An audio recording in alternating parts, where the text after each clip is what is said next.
Bonjour à tous, bienvenue dans un nouvel épisode de littérature et botanique.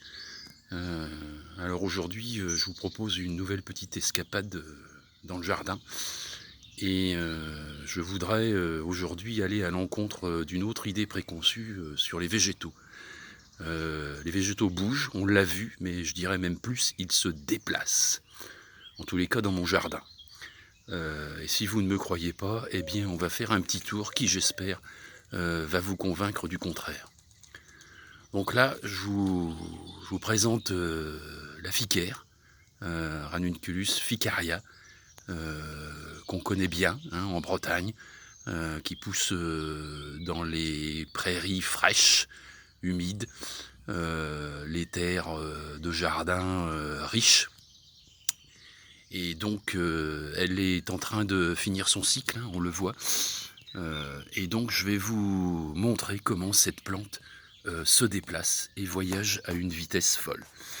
Voilà, donc j'ai soulevé quelques plans de cette ficaire pour vous montrer son système racinaire. Donc on le voit ici, là, vous voyez. Donc en fait, il y a plein de petits tubercules, voilà, de bulbilles, qui, au moindre contact, cassent, voilà, et se disséminent dans votre plate-bande.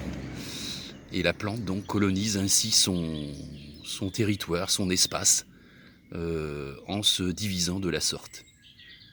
Voilà, c'est très très envahissant dès que vous en avez un petit bout, voilà.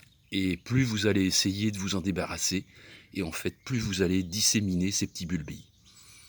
Donc je pense que le mieux, même pour le jardinier, c'est en fait de laisser la plante s'installer, puisqu'elle est un peu à contre-courant de la saison, et donc on peut très bien la laisser finir son cycle et la bouger la moins possible en fait.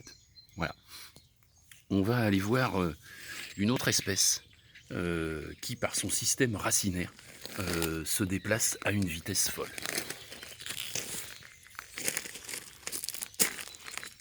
Voilà. On retrouve la ficaire ici qui s'est installée dans les gravillons. Voilà, je sème des bois. Et voilà. Et moi, ce que je voulais vous montrer, voilà, c'est voilà, un plant de menthe, donc en pot, que j'ai installé ici. Et donc en fait, on voit très bien ce qui se passe ici pour la menthe. Le principe biologique de la menthe, en fait, c'est de coloniser son territoire par son système racinaire puissant, rhizomateux. Hein, tous les jardiniers le savent bien, qui essayent toujours de maintenir la menthe dans l'espace qu'on lui a attribué, et on a bien du mal. Donc soit on met voilà, des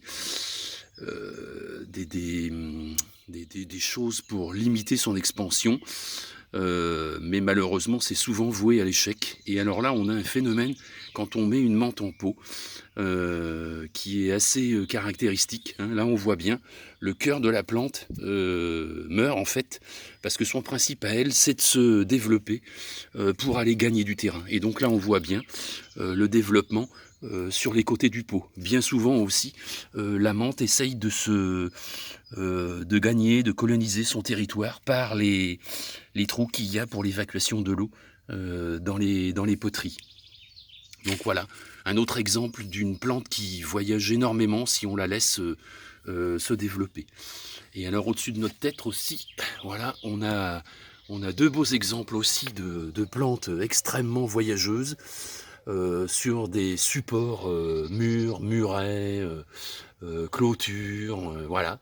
Donc je parle du lierre qui lui donc colonise tous ces espaces à une vitesse folle grâce à des racines adventives qui se transforment en crampons et qui lui permettent de s'agripper dans les moindres infractuosités des supports. Donc c'est des racines qui n'ont plus de fonction nutritive mais qui servent à la plante à se déplacer. Alors là, elle est en compétition avec la vigne vierge asiatique, voilà, qui se dispute l'espace là en l'occurrence. Et alors là, le système d'accroche est un peu différent. C'est des petites vrilles qui, au contact du support, développent une pelote adhésive. En fait, ça correspond à une libération de substances adhésives, en fait des sucres complexes. Donc je peux vous montrer ici, on voit très bien les petites pelotes adhésives. Voilà, les restes là de pelotes, on voit bien. Ici, là, voilà. Voilà, donc ça c'est deux espèces qui sont extrêmement rapides en termes de déplacement, tout le monde le sait très bien. La vigne vierge, le lierre n'en ont pas pour longtemps à couvrir des murs. Et donc là on voit, voilà, le lierre qui commence à coloniser là mon écran en bois, voilà, très bien, avec l'aide de ces crampons. Voilà. Donc maintenant je vais vous emmener voir deux autres grandes voyageuses. Voilà. Hop.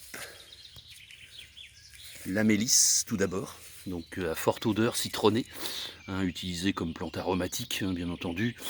Et puis l'origan qui est ici, voilà, aussi très aromatique, utilisé en cuisine.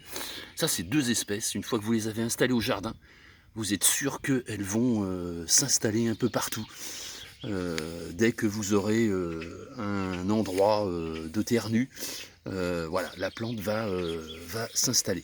On voit bien là par exemple, hop, voilà, il y a un nouveau départ de mélisse là qui s'est installé. Et maintenant je vais vous emmener voir d'autres espèces. Voilà, on voit bien la mélisse encore, voilà, qui s'est installée ici au pied des arbustes. Voilà, on la retrouve ici.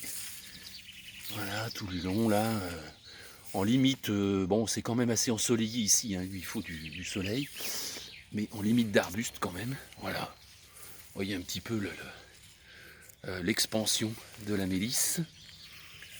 Hop, voilà.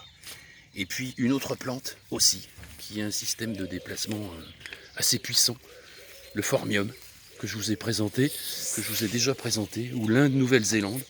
Alors là, c'est une plante qui est même en Nouvelle-Zélande, qui est considérée comme une mauvaise herbe, tellement son système racinaire est puissant.